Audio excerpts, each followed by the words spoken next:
Bien, jóvenes, me iban a escuchar, ¿verdad? ¿Cómo están todos ustedes? Muy buenas tardes.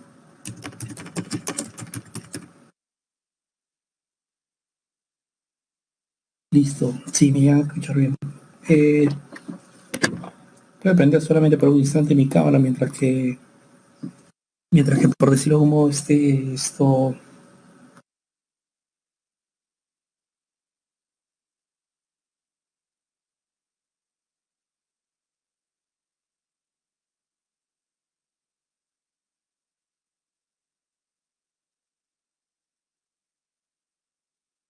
les decía, mientras que esté compartiendo mi PPT.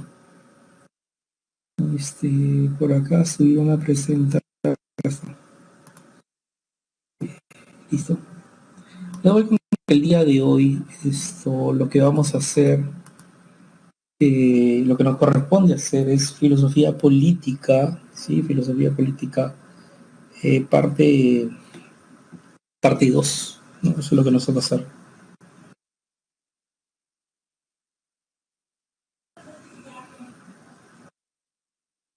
Eso es lo que nos toca hacer. Y vamos a ver netamente teorías, ¿no? Teoría. Como lo vimos la clase anterior, netamente nos corresponde ver teorías, ¿no?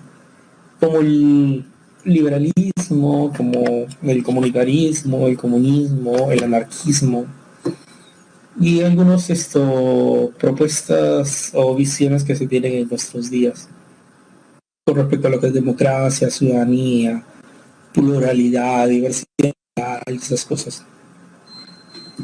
Un saludo para todos ustedes que han emitido su saludo en lo que viene a ser el chat. Sí.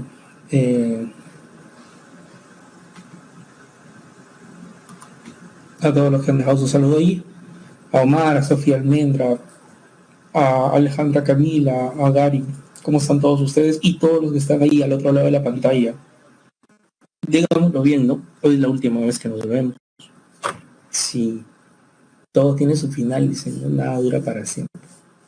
Pero bueno, entonces, sin más preámbulos, empecemos a lo que es filosofía política, parte 2. Apago mi cámara en este instante. Lo prenderé al final. Bien, tenemos que dar cuenta en principio de lo que viene a ser el liberalismo, ¿no? Defensa de la libertad de lo que viene el individuo, ¿no? De eso propiamente se encarga, ¿no? Libertad de lo que es el individuo mismo. Ahora bien, una de las partes importantes que notar es que para el liberalismo el Estado, las leyes y los representantes políticos resultan útiles para que los individuos puedan alcanzar libremente la felicidad, el placer, el bienestar y otros fines particulares. Pero esto significa lo siguiente, ¿no? Que el poder político, mediante la conformación del Estado, mediante leyes y mediante los representantes políticos, ese poder político es limitado. ¿En qué sentido? No debe convertirse no puede convertirse en una amenaza para los derechos individuales fundamentales, como por ejemplo lo son, y que ya lo hemos visto en la clase anterior con John Locke, ¿no? Derechos fundamentales, naturales del ser humano, la vida, la libertad y la libertad. Y recuérdese que la semana anterior hablamos precisamente de John Locke, que había sostenido el mismo.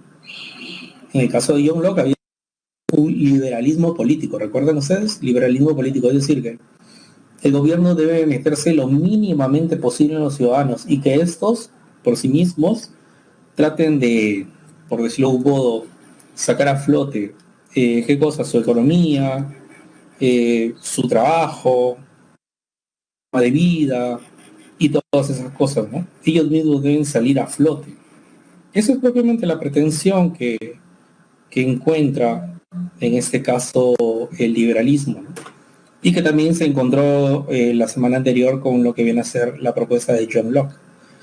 En el caso de John Stuart Mill también propone que la libertad es lo más importante, ¿no?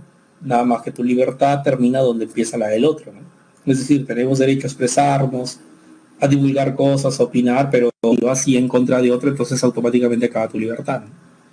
En el caso de John Rawls, la libertad está cuando se marca la pauta de la igualdad de oportunidades y lo que viene a ser la igualdad para representar o llegar a lo que se denomina la representación públicos. Y Karl Popper, con un texto llamado La sociedad abierta y los enemigos y sus enemigos, que marca la pauta de cómo debería ser una sociedad que propiamente se desenvuelva por sí misma más que depender del mismo Estado. Entonces, si se dan cuenta, la idea que ha venido girando es que tiene que tener una mínima intervención, que son los individuos, los responsables de lo que viene a ser su progreso, de lo que viene a ser su avance, de lo que viene a ser su cambio del día a día. Entonces, en los individuos recae todo. Por eso es que se exalta, como se señaló en un principio, ¿qué cosa? La libertad de lo que viene al individuo mismo, ¿no? Porque ese es el artífice de su destino, en el cual se da, si bien es cierto, en una sociedad, pero el Estado tiene que intervenir lo mínimamente posible, ¿no?, para darle paso y cabida a lo que viene a ser sobre todo el individuo. Bien, eso es por un lado el liberalismo. Por otro lado, lo que viene a ser el republicanismo, ¿no? Lucha contra la dominación política, económica y social. Afecta a individuos y cuerpos, ¿no? Profe, ¿qué se refería con derecho a la resistencia civil, ¿no? A la protesta, ¿sí? A la protesta, a la insurgencia, ¿sí? A eso se refiere, ¿no? Que tenemos ese tipo de derecho, ¿no? Porque somos libres, ¿no?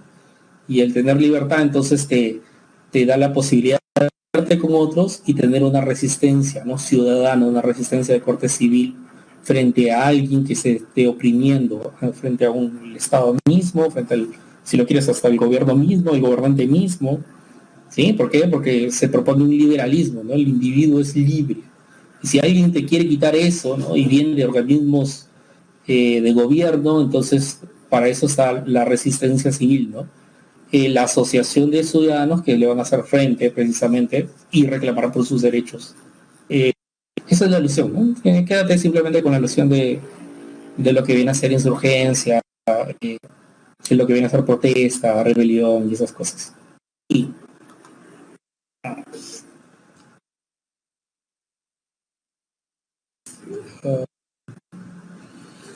voy a ver un instante. A ver un instante. ¿Me llegan a escuchar, chicos? Me llegan a escuchar porque creo que la señal se está, como que se está entrecortando, se está yendo. ¿Sí me llegan a escuchar?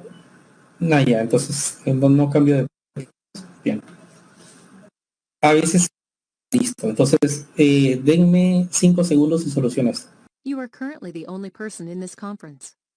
Bien, jóvenes, ahora sí, me llegan a escuchar, por favor. Confírmenme si me llegan a escuchar. Ya estoy con otro puerto de internet, así que ya volví otra vez. Díganme si me llegan a escuchar, por favor. Sí, listo, perfecto, muchas gracias. Bien, seguimos, disculpen la molestia, pero es cuestión de cambiar de puerto de internet y listo, ya está. Lo que viene a ser el republicanismo, bien, gracias. En lo que viene a ser el republicanismo, decimos lo siguiente. Existe lo que se denomina, en parte, una dominación política y de corte económica sobre los individuos, o que terminan afectando a los individuos. Ahora, de lo que se trata es que hay que hacerle frente, ¿no? Se dice luchar, pero si lo quieren podemos cambiar la palabra con que hay que hacerle frente a la dominación política, a las injerencias políticas extranjeras que quieren precisamente señalar cuál es el camino que debe tomar el país, por ejemplo. A las políticas económicas que quieren tomar la pauta de qué economía debería seguir el país, ¿no? O a las políticas estas de corte social que intenta decir qué costumbres o qué tradiciones deberían nosotros adquirir. Entonces, digamos que hacerle frente a la dominación de corte política, económica, social, esta que afecta a nuestro país, esta que afecta a nuestra política. Entonces, hay que hacerle frente a la misma, y eso es precisamente la propuesta del republicanismo. Y no solamente hacerle frente a aquella intento de dominación externa, sino también interna. Por ejemplo, un gobierno que se quiera perennizar dentro de lo que viene a ser el poder, ¿sí? O determinadas personas que ocupan cargos públicos, que son elegidas, pero se quieren perennizar precisamente los mismos, como en el caso de los alcaldes o los congresistas, que afortunadamente ya no va a ser así. Entonces, eso es lo que propone el republicanismo, ¿no? Una especie de etapa cíclica que deben de atravesar los políticos en la sociedad. Y que precisamente los individuos tomen la batuta en no dejarse influenciar, no dejarse dominar ni externamente por agentes fuera del país o por agentes que ya yacen en lo que se denomina la interna del país, como los políticos de turno, por ejemplo. Los mecanismos para enfrentar tal dominación, o si lo quieres, ahuyentar tal dominación, de corte externa o interna, son los siguientes. El establecimiento de un Estado independiente o soberano. Es decir, tenemos que tener nuestras propias normas, nuestras propias leyes, ser autónomos en nuestras decisiones como país. Segundo, un gobierno en donde la Constitución y las leyes se encuentren por encima de cualquier poder particular. Es decir, por más que alguien externo o interno tenga mucho dinero, se crea que tiene mucho poder, nuestra Constitución y las leyes deben de estar por encima de ese alguien. Y lo otro, la participación activa de todos los ciudadanos sin excepción. Es decir, que todos tenemos derecho a participar en lo que es la política. Es decir, la poca alusión de que nadie es más que nadie. Cualquiera precisamente podría llegar a tomar parte de un puesto de cargo público. Los representantes de esto es Maquiavelo, que en efecto la semana anterior también vimos que propuso una república, nada más que, recuérdese que para Maquiavelo debería todo esto recaer en un solo persona, en un solo gobernante, ¿no? Por eso le decía que se distingue Maquiavelo de su república, su propuesta, de la que viene a ser del siglo XVIII hacia adelante, ¿no? Porque la idea del siglo XVIII hacia adelante es que debe haber emancipación de poder del Estado y que nadie más que nadie. En cuestión de Maquiavelo, no advertía todo esto, pero sí decía que debe haber participación de los ciudadanos y que todo debe estar a cargo de una sola persona, de un solo gobernante. Entonces hay una diferencia ahí entre la posición renacentista de Maquiavelo, su idea de república que tuvo en aquellos tiempos, y la idea de república que ahora se adopta el nombre de republicanismo y que ya hace propiamente el siglo XVIII en adelante. Profe, entonces, ¿por qué ya hace Maquiavelo aquí, no? Junto con Rousseau, por ejemplo, ¿no? Que yo sé que es del siglo XVIII, o Skinner, del siglo XIX, XX. Simplemente por lo siguiente, lo que pasa es que él fue uno de los precursores de la idea del republicanismo. ¿Por qué? Porque él sí consideró que los ciudadanos deberían de intervenir en la vida política, ¿no? Ahora, lo que no dijo es la alusión, insisto, de que nadie es más que nadie, no dijo de que debería haber emancipación de poderes, eso todavía no. Pero por lo menos la idea de que todos deben participar en política, eso sí ya la tenía este personaje. Entonces, estas son precisamente las principales ideas, o como se dice aquí, principales mecanismos para enfrentar la dominación y para hacernos fuertes como república, ¿no? O como para que cada sociedad se haga fuerte como república. Esa es precisamente la respuesta. Ahora bien, con respecto a lo que viene a ser el anarquismo, ¿no? Con respecto a lo que viene a ser el anarquismo, acá tenemos hacia el lado derecho, aparte de arriba, un rezo de lo que viene a ser el anarquismo, ¿no? No vayan a pensar que es la bandera de Melgar Fútbol Club de Arequipa, no. Es simplemente los colores del anarquismo. ¿A qué marca alusión, no? ¿A qué marca tendencia? Lo siguiente. Se dice que el anarquismo defiende la abolición de lo que viene a ser el Estado. No quiere precisamente el mismo, ¿no? ¿Sí? Entonces defiende la idea de que hay que abolir el Estado. Y toda institución que coacte la libertad del ser humano. ¿Sí? No debería existir la misma. Defiende la instauración de una sociedad humana basada sobre todo en esto, ¿no? Es decir, que no haya Estado, que no haya ninguna institución que nos quite nuestra libertad y que cada quien por sí mismo, ¿sí? Por sí mismo trate de surgir, de hacer sus cosas, por decirlo de un modo, y que se tenga siempre estos valores: solidaridad, cooperación y la autogestión, esas tres capacidades. A partir de la segunda mitad del siglo XIX, el anarquismo deja de ser una propuesta especulativa sobre un mundo futuro para hacer un programa de revolución social a favor de lo que viene a ser las clases trabajadoras. Parecido a lo que viene a ser el marxismo, parecido, más no igual. ¿Por qué más no igual? Porque tengamos en cuenta lo siguiente, ¿no? Propone una libertad del ser humano, propone valores en el ser humano, ¿no? o capacidades como solidaridad, cooperación, autogestión. Propone ser un programa de revolución social en favor de las clases trabajadoras. Pero ¿qué es lo que no propone? Por eso vamos a contrastarlo con lo que viene a ser a continuación con lo que viene a ser el comunismo. Porque el comunismo, ¿qué es lo que yace en el comunismo? Tuvo su origen en los escritos de Marx y Engels, los cuales defendieron el establecimiento de una sociedad sin Estado. Es decir, aquí se asemeja a lo que es el anarquismo, ¿no es cierto? ¿Por qué? Porque defienden que existe una sociedad, pero sin lo que viene a ser el Estado. Listo. Entonces ahí se parece. Bien. Que no exista lo que se denomina propiedad privada y sin lo que se denomina clases sociales, ¿no es cierto? No obstante, en el anarquismo no se plantea la abolición de las clases sociales. Ahí hay una diferencia, ¿no? Además, se quiere una sociedad sin Estado y sin propiedad privada. O sea, la sociedad que no tenga propiedad privada. En el anarquismo no se dice que la sociedad o que los individuos se queden sin propiedad privada. Ahí tienes una segunda distinción con respecto del comunismo y el anarquismo. Con la finalidad de que la vida humana sea plenamente libre. Aquí tienes una similitud. ¿Con qué? Con lo que viene a ser el anarquismo, ¿cierto? Ahora, una cuestión bastante tajante y distante del comunismo con respecto al anarquismo es que, mira, el comunismo, ¿no? Tiene como base el materialismo histórico. ¿Y en qué se basa el materialismo histórico, no? La historia es la lucha de clases. ¿Y por qué materialismo? Porque Marx filosofa, reflexiona sobre todos aquellos hombres que trabajaron a través del tiempo la materia. Esa es la alusión, ¿no? Por eso el materialismo histórico. Y materialismo dialéctico, porque Marx pensaba de que la historia avanza de manera dialéctica.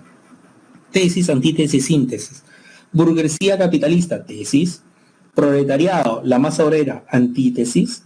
Y el proletariado, la masa obrera, la antítesis, le hace la revuelta a la burguesía capitalista, la tesis. ¿Y llegan a qué? Llegan a arribar a lo que es la sociedad comunista, es decir, la síntesis. Entonces, pensaba precisamente en una cuestión dialéctica de la sociedad. El anarquismo no se valía de estos términos. No pensaba en un materialismo histórico, no analizaba propiamente la historia misma, sino que le importaba desde el momento, siglo XIX, hacia adelante, lo que viene.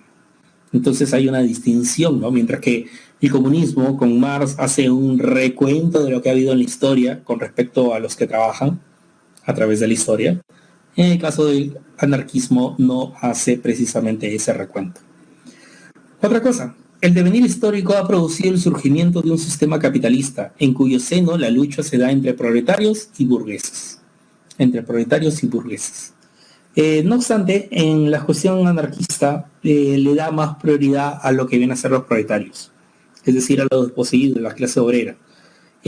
Profe, pero Marx también, sí, nada más que en el caso de lo que viene a ser Marx, hace alusión o hace un estudio de lo que viene a ser la burguesía capitalista. Porque recuérdese que cuando vimos en Marx, ¿qué dijimos? Marx en principio hace un estudio de la burguesía capitalista, te dice de dónde salió la misma. Te dice que esto ha traído grandes inventos para lo que viene a ser la humanidad misma. ¿Sí? Eso es lo que ocurre. Bien, ahora, con respecto a lo que viene a ser esto, eso por un lado, pero con respecto a lo que viene a ser el anarquismo, no te hace precisamente el análisis de la importancia de la burguesía, tampoco te la mencionan, ni te dice, a comparación de Marx, que ha sido importante porque ha traído grandes avances a la humanidad. Grandes avances a la humanidad no te dice propiamente ello. Entonces, ahí también tienes otra distinción, ¿no? Mientras que Marx, en principio, hace un estudio sobre la burguesía capitalista, diciéndote cuáles son los avances importantes que ha dejado la locomotora a vapor, el barco a vapor, el telégrafo. En el caso de lo que viene a ser el anarquismo, ni siquiera se preocupa precisamente si ha traído avance o no lo que se denomina la burguesía capitalista. Lo que sí está, y a muerte, con lo que viene a ser la clase obrera, ¿no? Y piensa el anarquismo que cada uno de ellos, de los individuos que son obreros, que pertenecen a la clase social baja de la sociedad, deben de buscar por sí mismo su propio medio de vivir. Entonces ahí está precisamente la comparación entre lo que viene a ser el anarquismo y de lo que viene a ser también el comunismo en este caso. ¿Sí? Bien, entonces esas son las bases precisamente que se sientan, ¿no? Esas son las bases. Parecen semejantes, ¿no? Si ustedes se dan cuenta, pareciese que fuesen semejantes, pero hay bastantes Hay similitudes, sí, pero hay más que todo distinciones, ¿no? Insisto, tanto el anarquismo como el comunismo proponen la abolición del Estado y de toda institución que oprima, quite la libertad del ser humano. Eso sí están de acuerdo, ¿no? Pero en el caso de lo que viene a ser esto, el anarquismo, no te dice para nada que la sociedad o que los individuos pierdan la propiedad privada. No te dice para nada el anarquismo. En el caso del comunismo, ¿qué dijimos? Que sí, ¿no?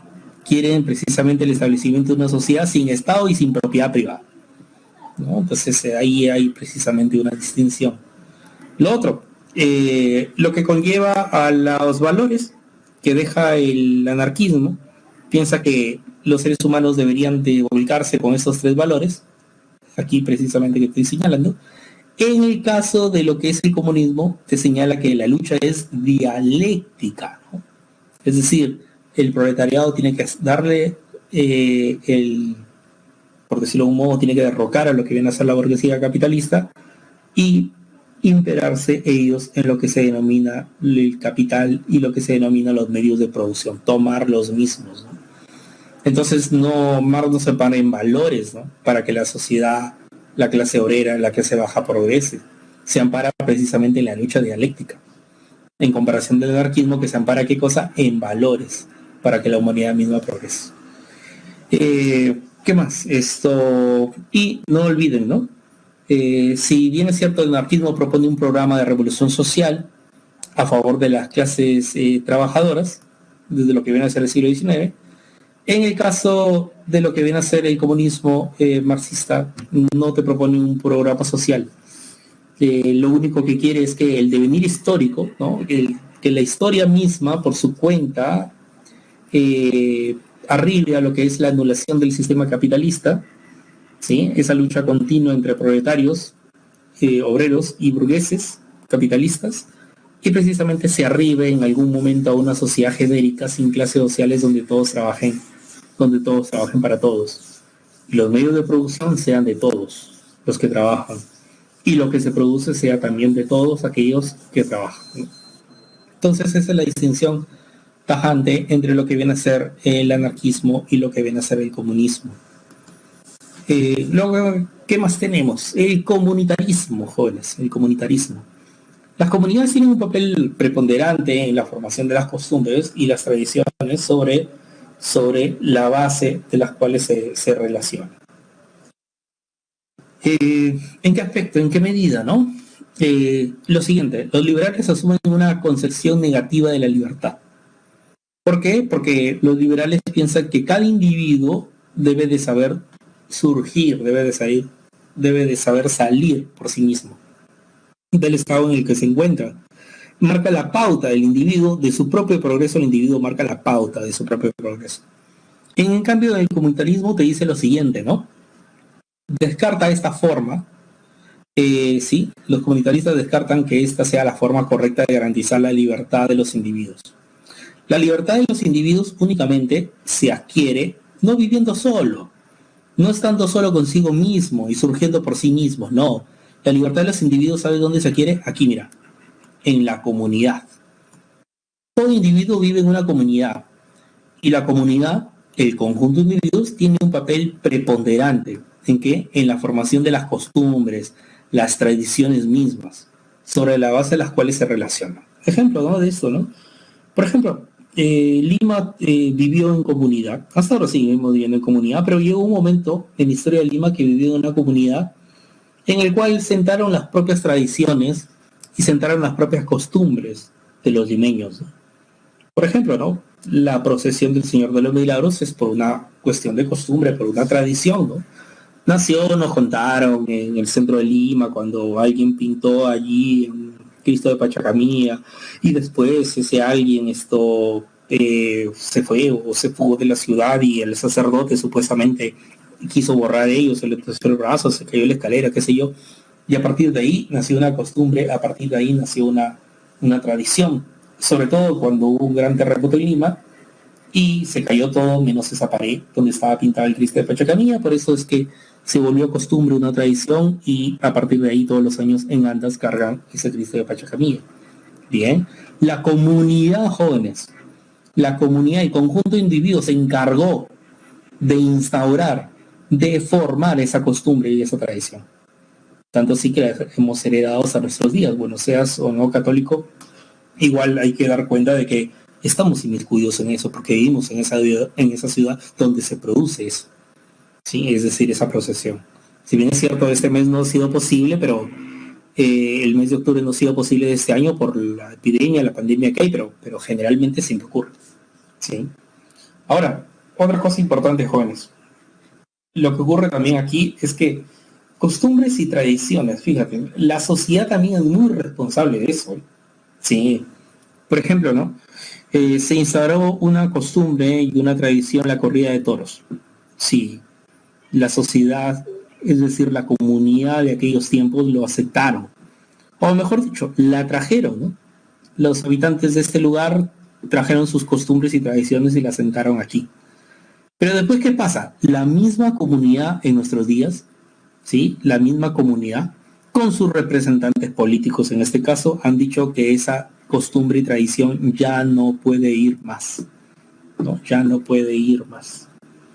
Entonces ahora se debate en que ya no debería haber corrida de toros. En algunas ciudades cercanas, en algunos países, ¿no?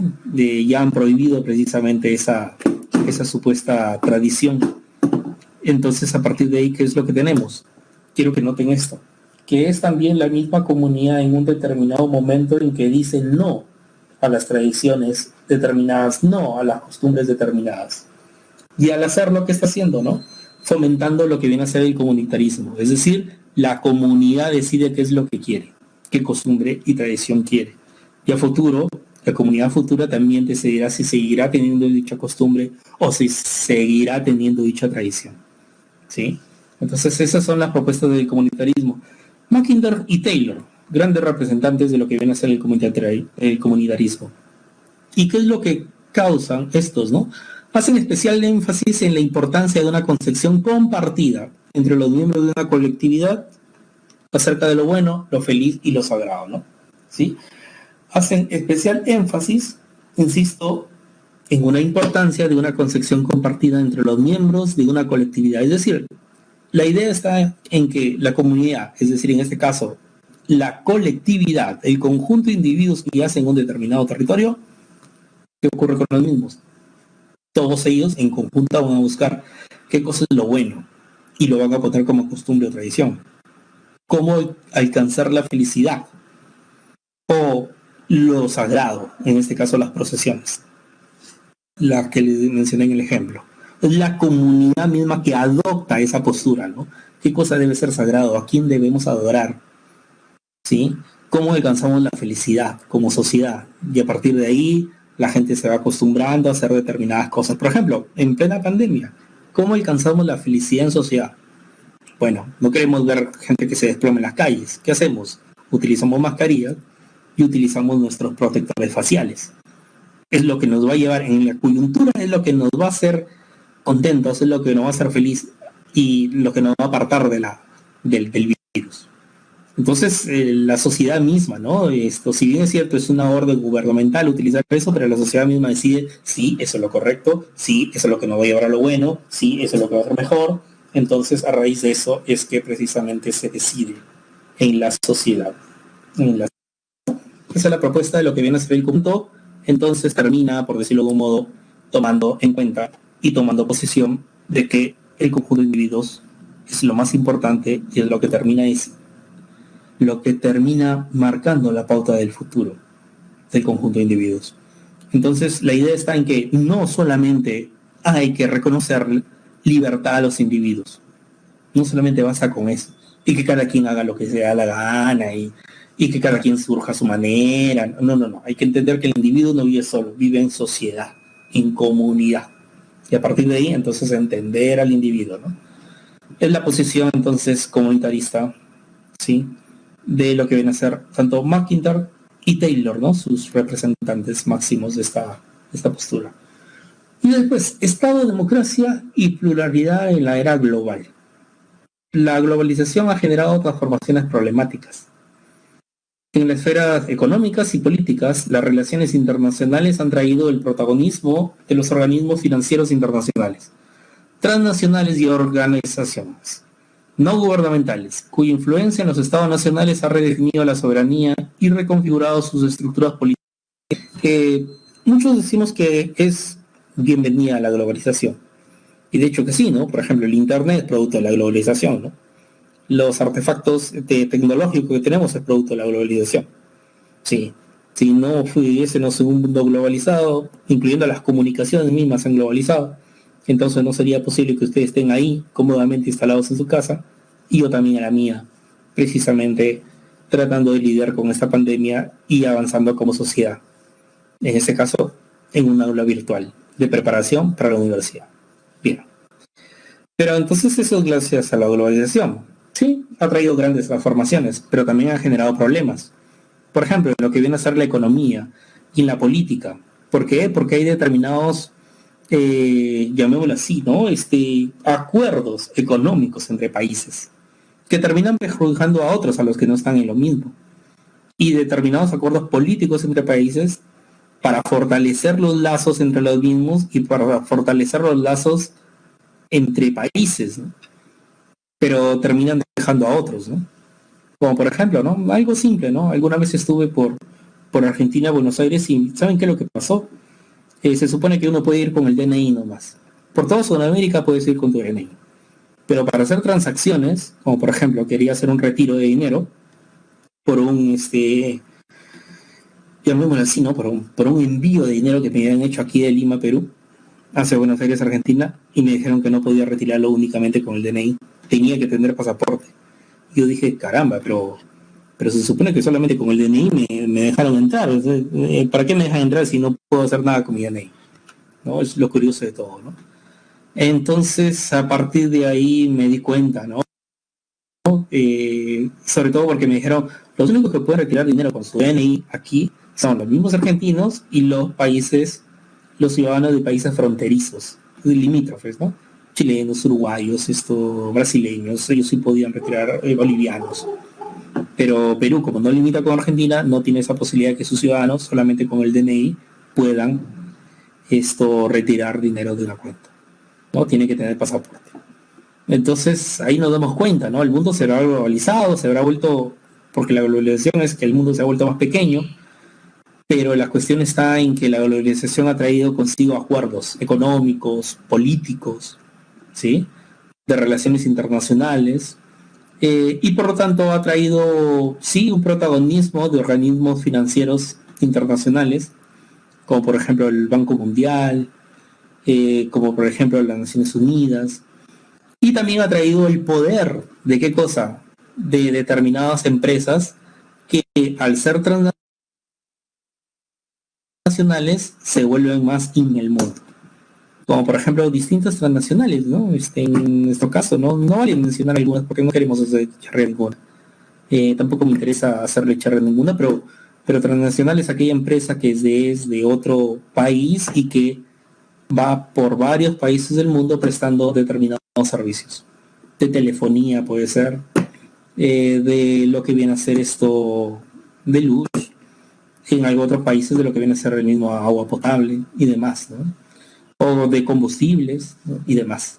Y estas empresas, al ir en determinados países que no son el suyo, se van haciendo más y más ricos, más y más dinero, ¿no?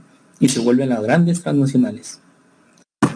Otra cosa importante, ¿no? Las organizaciones no gubernamentales, las ONG, ¿no? También surgen producto de la globalización, ¿no?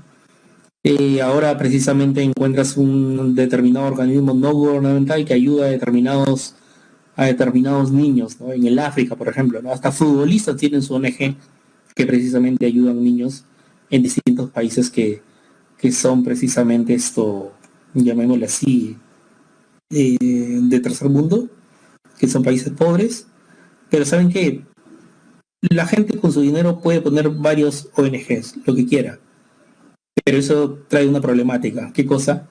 Trae la desidia de dicho estado donde vas a poner tu ONG y precisamente dicen lo siguiente, ¿no? Pero yo para qué puedo preocuparme por el estado si todo el mundo viene y da caridad, es decir, pone ONGs en mi nación. poner ONGs en mi país. Entonces, ese es un problema precisamente de estas organizaciones, ¿no? Que termina provocando la desidia dentro de los responsables, ¿sí? O organizaciones institucionales o estatales de un determinado lugar que al dar cuenta que reciben caridad, entonces no se preocupan por los suyos.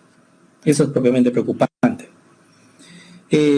Otra cosa importante, ¿no? En la esfera cultural se dice, las relaciones entre distintas formas de vida y de comprender el mundo plantean algunas preguntas como, ¿existen sistemas de valores que puedan ser válidos para toda la humanidad? Parece que no, ¿no? Porque tienen cada quien sus tradiciones y culturas en distintas partes del mundo. Y lo otro, ¿existen formas de vida que no deberían ser aceptadas por atentar contra la democracia y los derechos humanos? Toda aquella forma de vida que lo único que quiera es el enriquecimiento de una clase política o de un conjunto de individuos de una nación, obviamente que no tiene que ser porque aceptado, porque va contra la democracia. Punto uno. Y punto dos, en el caso de lo que vienen a ser los derechos humanos, ¿no? Entiéndase como derechos humanos no solamente la vida, sino también la salud, sino también la educación, sino también el trabajo. Entonces, las formas de vida deberían ser aceptadas, determinadas formas de vida, o existen determinadas formas de vida que no deberían ser aceptadas por atentar contra la democracia y los derechos humanos, obviamente, ¿no? Si una determinada forma de vida de un individuo o de un conjunto de individuos está afectando a los derechos humanos de otros individuos, digamos lo siguiente, tu libertad termina donde empieza la libertad del otro. Oye, pero yo tengo derecho, yo soy ciudadano de este país, yo tengo dinero y por... Sí, pero existen normas y leyes y un marco que respetar. Tú por más dinero que tengas y por muy empresa grande que hayas puesto, no puedes afectar frente a los derechos humanos, el derecho a los trabajadores, por ejemplo. Entonces, esas precisamente son las cláusulas de lo que viene a ser vivir en un Estado bajo democracia y tener en cuenta el pluralismo, que no solamente existe de corte, entre comillas, y entiendes de la mejor manera posible, pluralismo de corte racial, sino pluralismo de corte económico, pluralismo de corte político. Entonces, en distintas esferas se termina viendo un pluralismo. Y lo otro, y último, ¿no? Democracia, ciudadanía y sociedad civil. En sociedades de consumo, como la nuestra, por ejemplo, o la cualquiera que sea capitalista, ¿no? O que tenga esta cuestión neoliberal, su sistema neoliberal. El individualismo, el hedonismo y la despolitización de los individuos se han tornado preponderantes. Sí, el individualismo, ¿no? En sociedades de consumo como la nuestra, el individualismo, es decir, que cada quien se invente su propio puesto de trabajo. ¿Y qué es lo que causa eso? Informalidad. ¿De cuánto? 70% de la población es informal. El hedonismo, ¿no? Que cada quien busque su felicidad o su placer, ¿sí? Sin importar propiamente lo que esté ocurriendo con los otros. Y la despolitización de los individuos, es decir, los individuos muchas veces no les importa meterse en política. A veces con justa razón, porque cuando tú preguntas a la gente por las calles y le dices, ¿usted cree que debería de cambiar esto el gobierno? ¿O qué opina del próximo gobierno? ¿Cuáles son sus expectativas? Y la gente que te dice, ninguna. Es decir, están hartos. Y por lo tanto, se han despolitizado, se han desentendido de la política. Por eso dije en principio con justa razón, ¿no?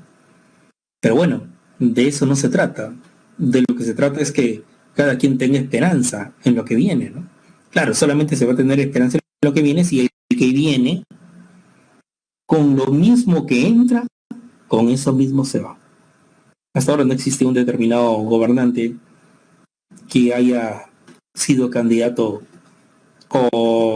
candidato presidencial, que haya llegado al gobierno y que con los mismos bienes y mismo dinero que tuvo antes de ser candidato presidencial, con ese mismo bienes y con ese mismo dinero tenga terminando de ser presidente. No existe eso. No existe propiamente ello, ¿no? Qué triste, ¿no? Qué triste ello.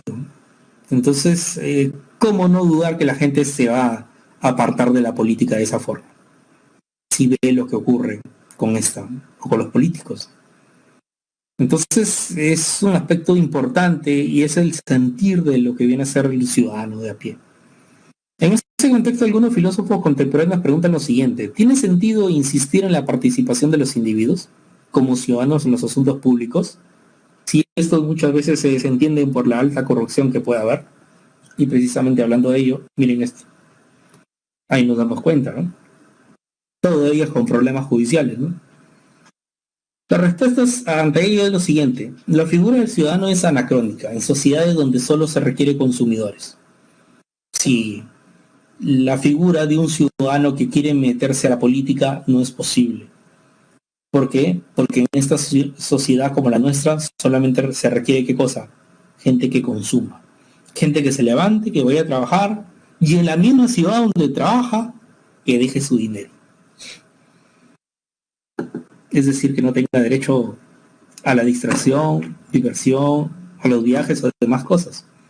Y esto no es de poca monta, jóvenes, porque el hecho que vivamos en esta ciudad y que todo hagamos en esta ciudad es como y que la gente trabaje en esta ciudad y su dinero lo deje en esta ciudad, no tiene ninguna diferencia con respecto a trabajar en una salitrera o trabajar en una mina y que tu dinero precisamente lo dejes alrededor de la mina o alrededor de la salitrera. O sea, lo ganas ahí y lo consumes ahí. Bueno, parece que las instituciones, o parece que el sistema está hecho para eso, ¿no? Para que solamente seas alguien que produce, alguien que trabaja y que netamente consume, nada más. Y en el mismo lugar donde produces. La intervención activa de los asuntos públicos sobre la base de principios de democracia directa, ¿no? Los asuntos públicos deben de estar establecidos bajo lo que se denomina los principios de democracia directa. Es decir, que los ciudadanos sean partícipes, ¿no? Mira acá, que los ciudadanos aquí arriba, parte derecha, que los ciudadanos sean partícipes. ¿Qué cosa? De decidir cuál es su mejor representante o quién es el mejor candidato o candidata. Siempre se dice que el pueblo es sabio, sabe lo que quiere, ¿no? Y muchas veces, sobre todo, más aún sabe lo que quiere cuando le dejan poco. Las grandes revoluciones sociales jóvenes han sido producto de la necesidad más básica, el alimento. Revisemos la Revolución Francesa, la Revolución Rusa, la Revolución Cubana, la Revolución Mexicana. No ha sido por parte de la clase media, no ha sido por parte de la clase alta, siempre fue por parte de la clase baja. Eso te lo puede decir cualquier historiador. Cuando a la gente le hace falta lo más básico, el alimento, ahí sí, ¿no? Ahí sí, preocúpense políticos, porque eso ya no tiene para más, ese sistema. Eso siempre ha ocurrido así a través de la historia, ¿no? Lo acabas de ver en Chile, ¿no? Aunque parezca mentira, nos vendieron ese país como el modelo del neoliberalismo. ¿Y qué ocurrió, no? En el fondo había gente que ya no daba más. Lo que ganaba lo dejaba propiamente en la ciudad. Es triste, ¿no? Ganar dinero y que todo lo dejes en la ciudad. No tengas la posibilidad, esto de real libertad, de ir a un lugar, de conocer otro lugar, de ir a visitar a alguien, qué sé yo. Entonces ahí te das cuenta que tienes vida, ¿sí? Que tienes vida, o que vas de un punto a otro en la ciudad, ¿no? Y no necesariamente por trabajo. Ahí te das cuenta que tienes vida. Pero cuando solamente ganas el dinero y lo que produces, lo que ganas, lo dejas en la misma ciudad, bajo una misma rutina, qué triste es eso. Entonces, los individuos allí, en ese lugar, en el vecino país del sur, se hartaron. Y entonces a la propuesta que hicieron, ¿no? Podríamos decir que fue un principio de democracia directa, que fue muy luchada, ¿no? Muy sangrienta. Para conseguir lo que han conseguido ha sido muy fuerte y siempre es así. Ningún país cambia su constitución por el gobernante. Y se lo cambia, lo más probable es que ese gobernante llegue a ser un dictador. Por ejemplo, en los años 90, ¿no? Eso fue lo que ocurrió. Cuando las constituciones son cambiadas a partir del pueblo, es distinto. Sí, porque es para lo que la mayoría quiere. Ese es un tipo de democracia directa, ¿no? y deben intrometerse en los asuntos públicos, en la política de Estado. Y lo último, la participación ciudadana a través de sistemas políticos representativos, aunque reformados. ¿Hay participación ciudadana en sistemas políticos? Precisando, en partidos políticos, algunos sí, muchos no. ¿Y por qué muchos no?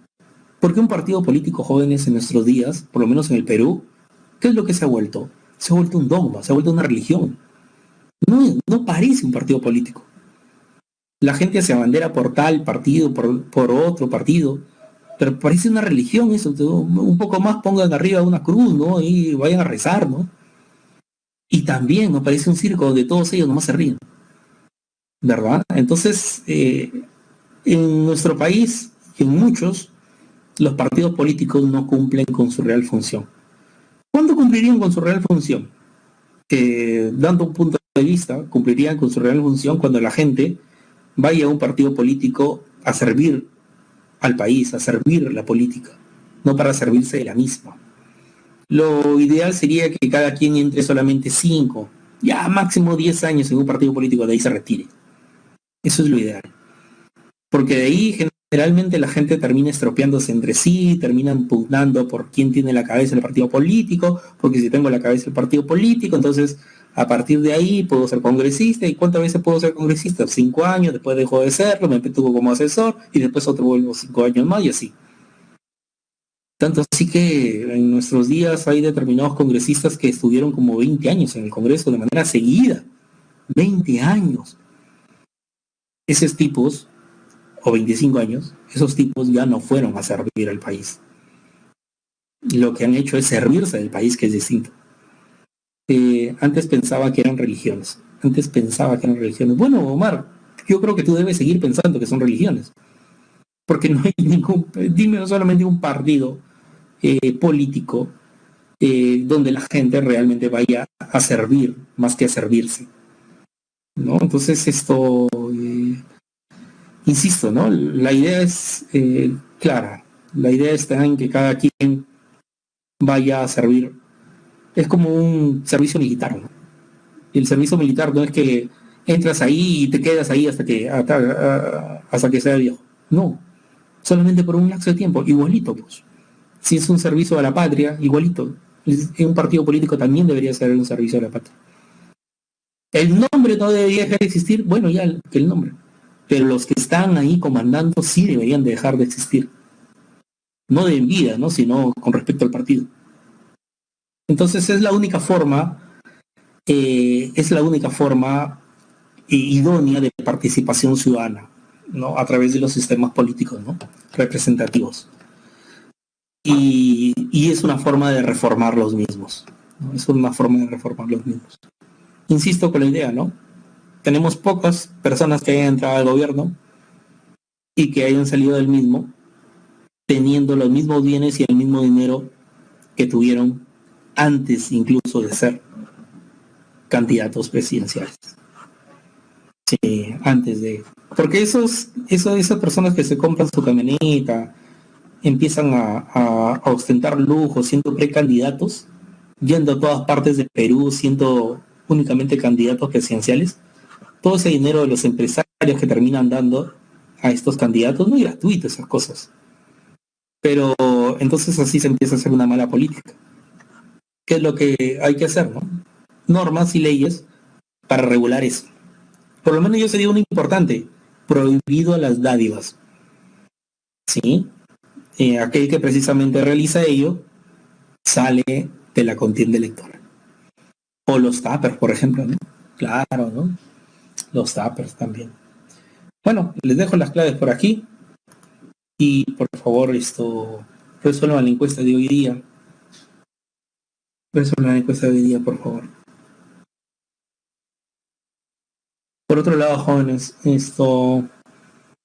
agradecerles semana a semana por haber estado ahí conectados. Espero que cada quien logre su objetivo y espero que sea pronto. ¿Sí? Otra cosa, ¿no? Para terminar, podría decirte lo siguiente, que siempre tienes que tener un propósito, ¿no? tienes que cristalizar en tu mente un propósito de lo que quieres ser o de lo que quieres lograr contigo mismo. De un mediano plazo o de un largo plazo, pero el propósito tienes que tenerlo bien claro.